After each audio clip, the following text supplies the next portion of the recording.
కృష్ణారెడ్డి గారు మీకు తెలుసు, ప్లీజ్ కూర్చోండి. మీకు నా పరిస్థితి మల్టీ పరిస్థితి గురించి మీకు ఐడియా. 30 సంవత్సరాల నుంచి నడుస్తున్న ఇష్యూని నేను సాల్వ్ చేశాను. కానీ నా మాట ఇప్పుడు మీరు ఏదైతే మనం చెప్తున్నారో అది రికార్డ్ కరెక్షన్ అండి. రికార్డ్ కరెక్షన్ సబ్ జ్యూడిస్ కేసెస్ లో మేము చేయలేదు. సబ్ జ్యూడిస్ అనేది ఏంటి? ఇప్పుడు నాది జవాబి కోర్టు కేసు నడుస్తూ ఉంది. మాకు మీద చాలా ఉంటారు. నేను అనుభవంగా నేను కరెక్టర్ కాబట్టి నేను గురించి భూమి ఆవేస్తున్నాను. అలా నేను చేయకూడదని. సో అప్పుడు జవాబు ఏం చేయాలి? జవాబు నా దగ్గరికి వస్తున్నారు.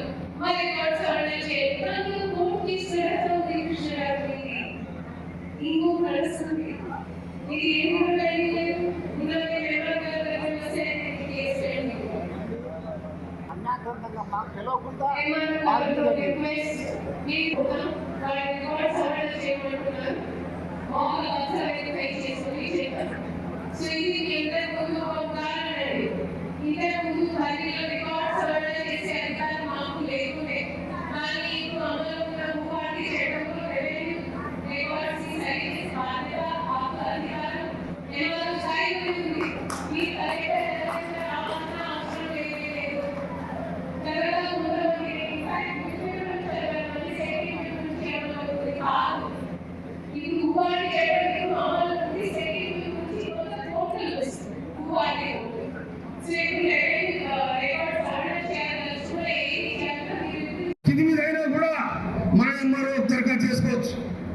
లేదా ఆర్టీఓ దరఖాస్తు చేసుకోవచ్చు, లేదా కలెక్టర్ దరఖాస్తు చేసుకోవచ్చు. ఈ వెసులుబాటు మనకు రాష్ట్ర ప్రభుత్వం భూభారతిలో మనకు కల్పించడం జరిగింది.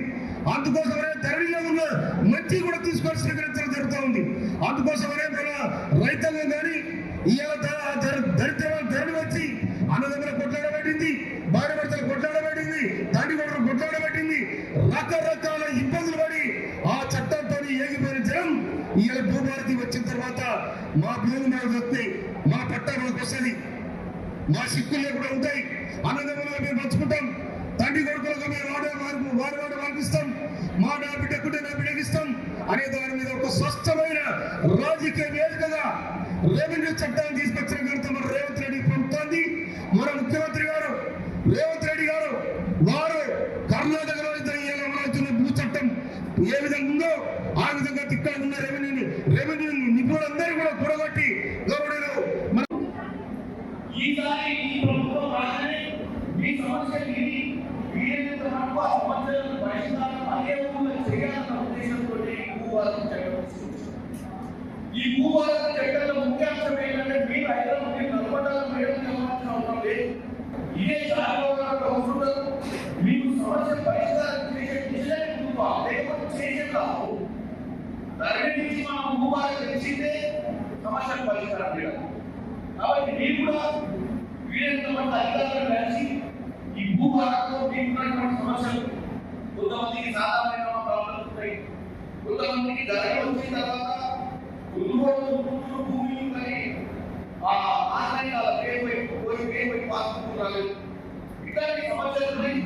ఈ సమస్యలు 5 రకాల పెద్ద సమస్యలు. ఆ సమస్యలు చిన్న ప్రజెంటేషన్ ఇచ్చారు. మీరు దయచేసి అధికారుల దగ్గరికి వెళ్ళి మీరు వికల్పించి ఇచ్చి మీరు దగ్గర పరిష్కారం చేసే దిశగా మీకు ఇంకా ఒక పరిష్కారం కాని సమయంలో మన ఎమ్మెల్యే గారు ఇక్కడ లోకల్ లీడర్లు ఉన్నారు, అవసరమైన టీం ఉన్నారు. మేమందరం కూడా మీకు అండగా ఉండి పరిష్కారం చేసే దిశ. ఎందుకంటే ఇంతకుముందు మేము ఉన్నా కానీ పరిష్కారం చేసే ఆలోచన లేకపోయాయి గవర్నమెంట్. పరిష్కారం చేయాలంటే అక్కడ ఏదో సీసీఐ ఉన్నారు ఒకరు, కలెక్టర్ గారు ఒకరు, ఎవరికి అవగాహన లేకుండే సమస్య మీద. ఇప్పుడు సమస్య మీద అవగాహన వచ్చింది. సమస్యను పరిష్కరించే దిశగా కాంగ్రెస్ పార్టీ ఈ భూభారత్ అనే చట్టాన్ని తీసుకొచ్చింది. ఈ చట్టం